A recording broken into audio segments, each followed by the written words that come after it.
கிருஷ்ணர் பிறந்த நட்சத்திரம் என்ன சார்? என்ன எங்க கிட்ட பாரத் கலாச்சார் ஆடியன்ஸ் கிட்ட போய் கேட்கறீங்களே, நாங்க சுகருக்கே டவுட்டை கிளியர் பண்றவா. ரோஹிணி தானே. ஆழ்வாருக்கு அது தெரியல.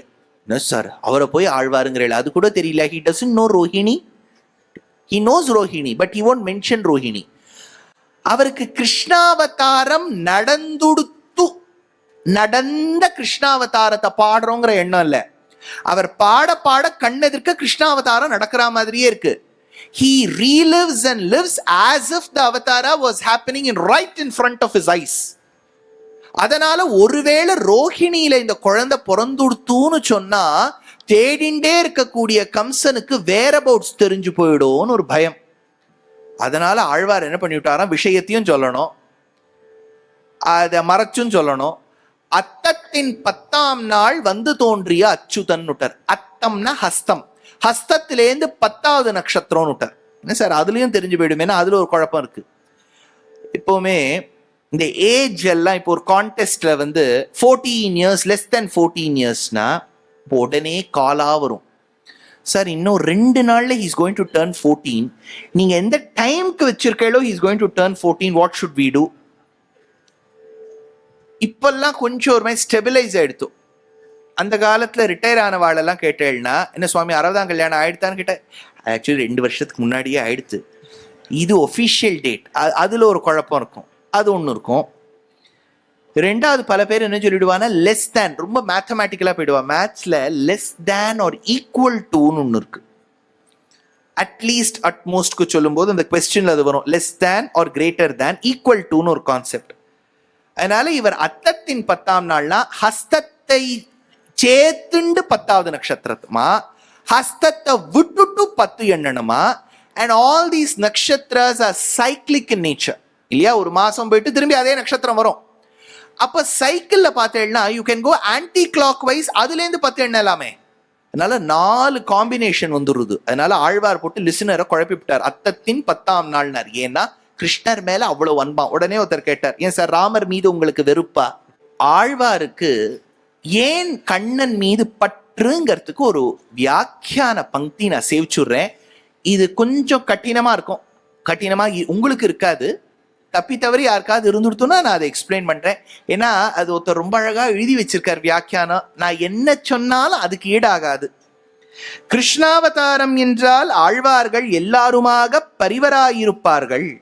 இதற்கு அடியன் என்று சீயர் பட்டரை கேட்க, ராமாவதாரத்தில் பிள்ளைகள் தாங்கள் மிடுக்கராய் குணாதிக்கருமாய் பிதா சம்பிராந்தனுக்குமாய் மந்திரிகள் வசிஷ்டாதிகளுமாய் இருக்கையாலே அங்குத்தைக்கு ஒரு பயம் இல்லை.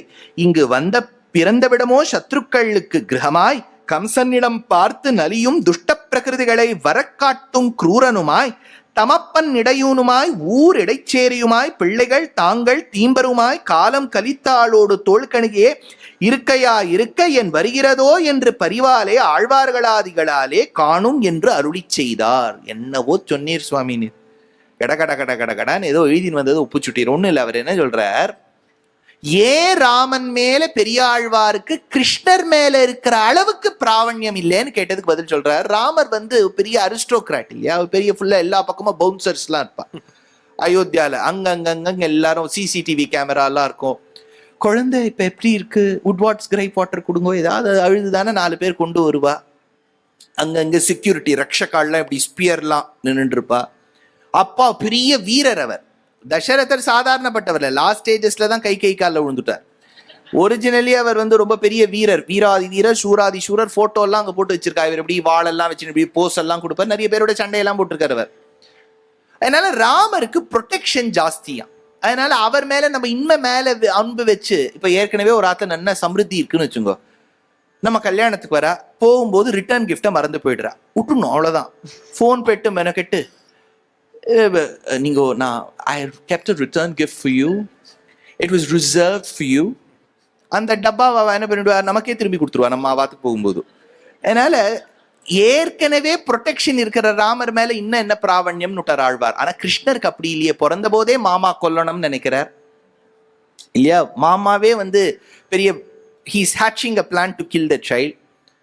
பிறந்த நாள் ராத்திரியிலேயே அது ஜெயில், பிறந்த இடமோ ஜெயில். அது பாருங்க, நமக்கெல்லாம் எப்படி இருக்கும், நம்ம சொல்லுவோம் ஜெயில பிறந்தோம் அப்படின்னு.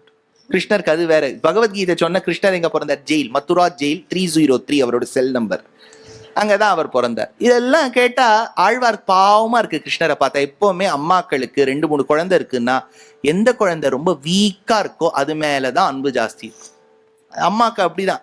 ஸ்ட்ராங் குழந்தை அதெல்லாம் கண்டுக்கவே மாட்டாது, அது பொழைச்சு கொண்டு விட்டுருவா. இவருக்கு கிருஷ்ணர் மேல அவ்வளவு பிராவண்யமா.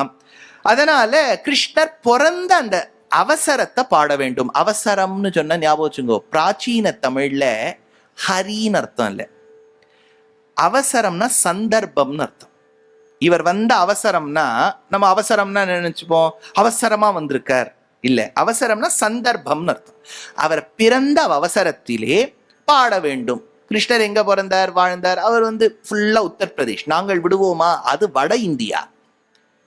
எங்கள் ஊரில் பிறந்தாரா கண்ணன், அதுல வேற ஒருத்தர் போட்டு குழப்பற. கிருஷ்ணர் வேறையா கண்ணன் வேறையா, சுப்பிரமணியம் வேற முருகர் வேற. நமக்கே ஏதோ கொஞ்சம் உபன்யாசம் ஏதோ பார்த்து சொல்றோம்னா நம்மளையும் போட்டு குழப்பி, இவர் எப்பயா கண்ணன் வேறையா மாறினார். அவர் ஏதோ சொல்ல, ஒரு காலத்தில் கண்ணன் இங்கிருந்தார், இங்க ஓரமா இருந்தார், அவர் கிருஷ்ணர். அப்புறம் நடுவுல இந்த துஷ்யந்துடைய தாத்தா எல்லாத்தையும் சேர்த்து விட்டார். கைபர் பாஸ் வழியா எல்லாத்தையும் சேர்த்து விட்டார் சார். அவர் துஷ்யந்த் தாத்தா பொல்லாதவர் அப்படின்னு என்ன போட்டு என்ன திட்டுறார்.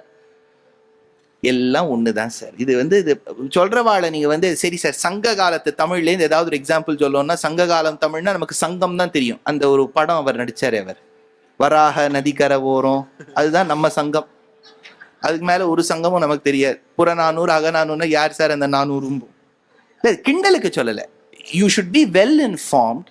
ஒரு இடத்தை ஏறுறோம்னா, மேடை ஏறுறோம்னா எவ்வளவு வருஷம் உருப்பட வேண்டியதா இருக்கு, எவ்வளவு கிரந்தங்கள் காலக்ஷேபம் பண்ண வேண்டியதா இருக்கு, எவ்வளவு மனப்பாடம் வச்சுக்க வேண்டியதா இருக்கு, ஒழுங்கா ஸ்கூல்லயும் படிச்சுட்டு வர வேண்டியதா இருக்கு. அப்படி படிச்சுட்டு வரலன்னா அது படிக்காதனாலதான் உபன்யாசம் சொல்றாரும்பா, அது வேற படிக்க வேண்டியதா இருக்கு. யாதிருச்சிக்கமா ஏதோ வாயில வந்ததெல்லாம் அடிச்சு விட்டுட்டு இதுக்கெல்லாம் அர்ணபின பதில் சொல்லும்பார். அவருக்கு தெரியும், சொல்லவும் விடவும் மாட்டார் அவர். அது ஒரு பக்கம். சரி, இப்ப கிருஷ்ணர் பிறக்கணும். எந்த ஊர்ல பிறக்கணும்? ஆழ்வார் லோக்கலைஸ் பண்ணிட்டார். எப்பவுமே சைனீஸ் காரன் மஞ்சூரியன் வச்சான், நம்ம அதை லோக்கலைஸ் பண்ணி கோபி மஞ்சூரியன் ஆக்கிவிட்டோம். அவனுக்கே தெரியாது கோபியில மஞ்சூரியன் பண்ண முடியும்னு, அவனுக்கே தெரியாது இல்லையா? அந்த மாதிரி ஒருத்தர் பாஸ்தா பண்றார் குழம்பு பொடியில, சோனியா காந்தி கூட தெரியாது. அதனால அந்த மாதிரி ஆழ்வார் லோக்கலைஸ் பண்ணிட்டார் கிருஷ்ணர் பிறப்ப. கிருஷ்ணர் மதுரால எல்லாம் பிறக்கல, இங்க திருக்கோஷ்டியூர்ல பிறந்தார்னு விட்டார். இங்க திருக்கோஷ்டியூர்னா புதுக்கோட்டை சிவகங்கை பக்கத்துல இருக்கு. வண்ணமாடங்கள் சூழ் திருக்கோட்டியூர், இங்க பிறந்து விட்டார். கண்ணன் கேசவன் நம்பி பிறந்திலே அந்த இடத்துல மட்டும் பிராக்டிஸ், அந்த ஹேபிட்டை கொண்டு வந்துட்டார். வடதேசத்துல முக்கியமா there is a festival to celebrate colors, அதுக்கு ஹோலின்னு பேர். நமக்கு ரொம்ப தெற்குல பிரதானமா அதை வச்சுக்க மாட்டோம், தப்புன்னு இல்லை, நல்ல வேளையில தான் அது வரும். ஹோலி கொடுத்துனா வெயில் ஆரம்பிக்கிறதுன்னு அர்த்தம் வடதேசத்துல. it marks, it heralds the shift of the weather. நமக்கு அது ஒன்றும் கவலையே இல்லை, நமக்கு ஒரே வெதர் தான் இல்லையா? நம்ம என்னத்த வெதரை உட்காந்து சொல்றது. இப்போ இதுல என்னன்னா, அவ கையில ஒரு ஆயுதம் வச்சுருப்பா, பிச்கரின்னு பேர் இருக்கு. ஆகாரம் போட்டுட்டேன்னா அர்த்தம் மாறிடும். பிச்கரியோட நிறுத்திட்டேன்னா அது சதர்த்தத்தோட முடியும். இந்த பிச்கரியில என்ன பண்ணுவான்னா, வண்ணங்கள் எண்ணெய் ஜலம் எல்லாம் போட்டுட்டு ஒத்தர்கொத்தர் அடிச்சுப்பா. இப்போ கிருஷ்ணர் பிறந்த ஊர் திருக்கோஷ்டியூர்னுட்டார், ஹோலிய மட்டும் அப்படியே வச்சுட்டு இருக்கார். எண்ணெய் சுண்ணம் எதிர் எதிர் தூவிட கண்ணன் முற்றம் கலந்து அலராயிற்றே வண்ணமாடங்கள். வண்ணமாடங்கள் சூழ் திருக்கோட்டியூர் கண்ணல் கேசவன் நம்பி பிறந்தினில். வண்ணமாடங்கள் சூழ் திருக்கோட்டியூர் கண்ணல் கேசவன் நம்பி பிறந்தினில். எண்ணெய் சுண்ணம் எதிர் எதிர் தூவிட கண்ணல் முற்றம் கலந்தளராயிற்றே. ஓடுவார் விழுவார் முகந்தாலிப்பார் நாடுவார் நம்பிரான் எங்குட்டார் என்பார். பாடுவார்களும் பல்வரை கொட்ட நின்று பாடுவார்களும் ஆயிற்றாய் பாடியே பேணி சீருடை பிள்ளை பிறந்தினில் காணத்தாம் புகுவார் புக்கு போதுவார் ஆணுபார் இவன் நேரில்லை காண்திருவோழ்தான் உலகாளும்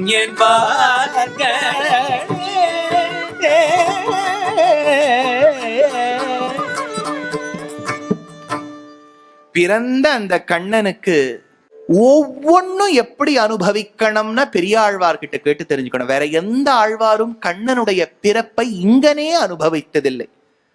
கிருஷ்ணர் நடந்தா 10 பாசுரம், ஒரு ஸ்னீஸ் 10 பாசுரம்ஸ், தும்மலுக்கெல்லாம் 10 பாசுரம் எழுதிடுவார் அவர். கிருஷ்ணர்னா உயிர். கிருஷ்ணருக்கு தொட்டிலிட வேண்டும். யசோதை கிட்ட போய் கேட்டா, யசோதா ஆப் एक गाना गाइए, लोरी गाइए. அவ சொல்லிட்டா, எனக்கு பாட்டெல்லாம் வராது.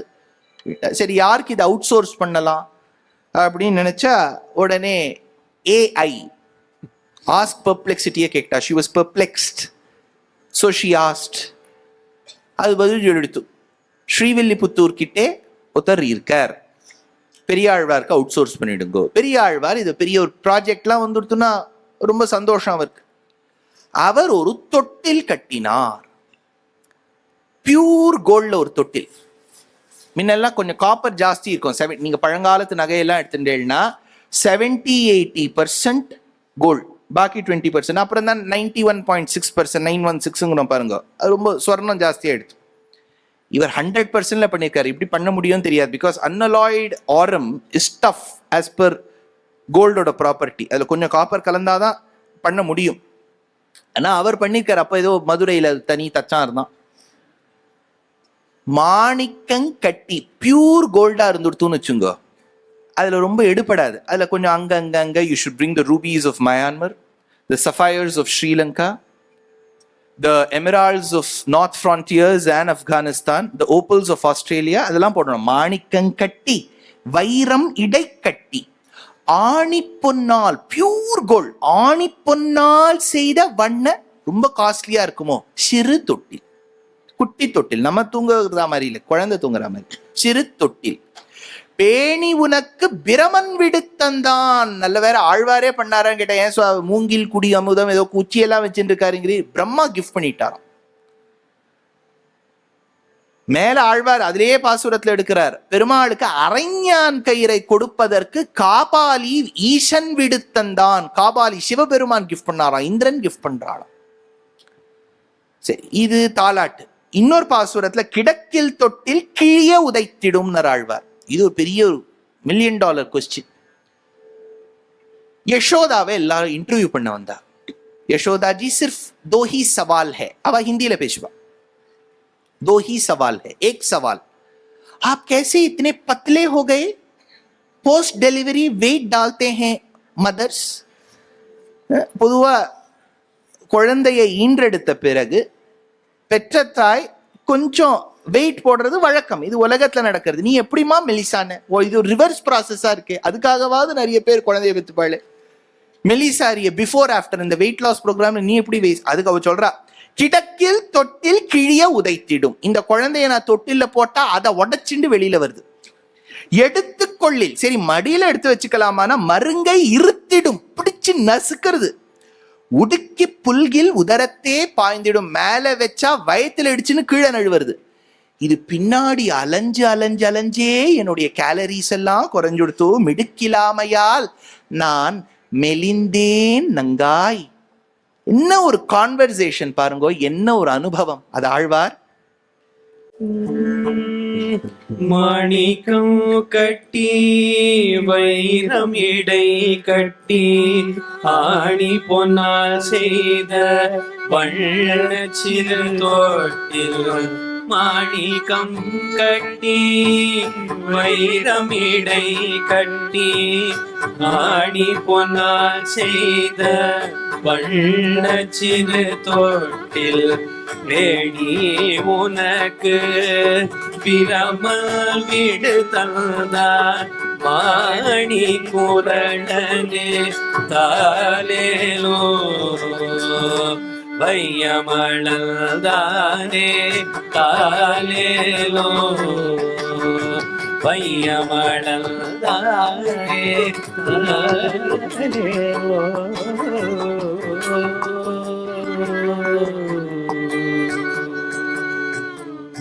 கிடக்கில் தொட்டில் கிழிய உதைத்திடும் எடுத்து கொள்ளில் மருங்கை இருத்திடும். கிடக்கில் தொட்டில் கிழிய உதைத்திடும் எடுத்து கொள்ளில் மருங்கை இருத்திடும்.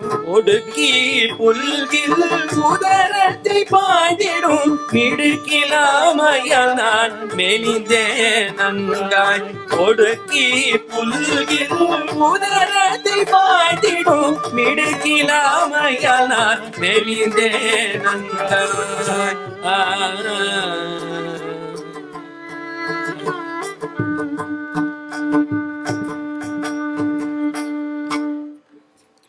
இந்த சமயத்தில் ஆழ்வார் கிருஷ்ணானுபவம் ஸ்ரீமத் பாகவதத்தில், ஸ்ரீ விஷ்ணு புராணத்தில், ஹரிவம்சத்தில் சொன்ன வழியே அவரும் கண்ணன் வளர்ந்தவாறும் பிறந்தவாறும் வளர்ந்தவாறும் பெரிய பாரதம் போர் செய்து என்று அனுபவித்துக் கொண்டு வர, அதே சமயத்தில்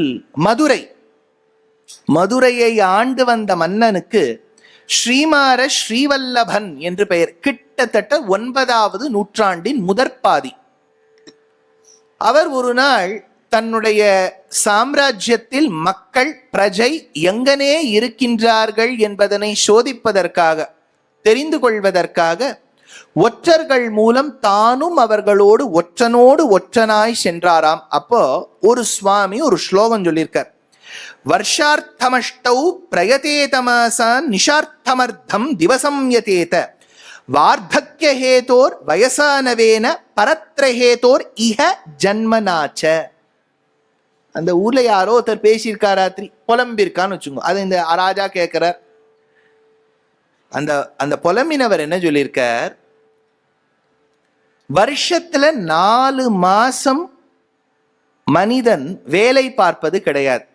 ஏன்னா பிராச்சீனத்துல when most of the work was under the sun, நம்ம ஆத்துலேருந்து வேலை பார்க்கணும், ஒர்க் ஃப்ரம் ஹோம்.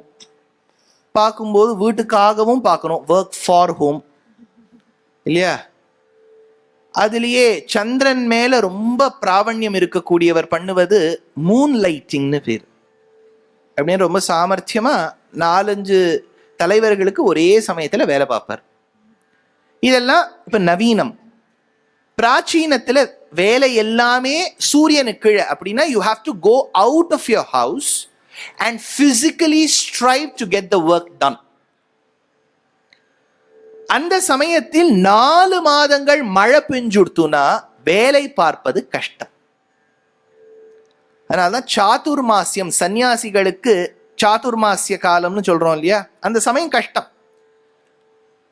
அதனால்தான் அவர்கள் 4 மாதங்கள் வெளியிலே செல்லக்கூடாது. ஆயினும் வேதத்துல ஒரு ரூல் உண்டு, பக்ஷோவை மாசஹ, ஒரு பட்சத்தை ஒரு மாசம்னு வச்சுக்கலாம்னு 4 மாசத்தை 2 மாசங்களாக்கி 4 பட்சங்களா வச்சுக்கிறார். அப்ப 4 மாதங்கள் வேலை பார்க்க முடியாது, தன சமிருத்தி வேணும்னா 8 மாசம் உழைக்கணும். இரவு சுகமாக கண் வளர வேண்டும் என்றால் பகலில உழைக்கணும்.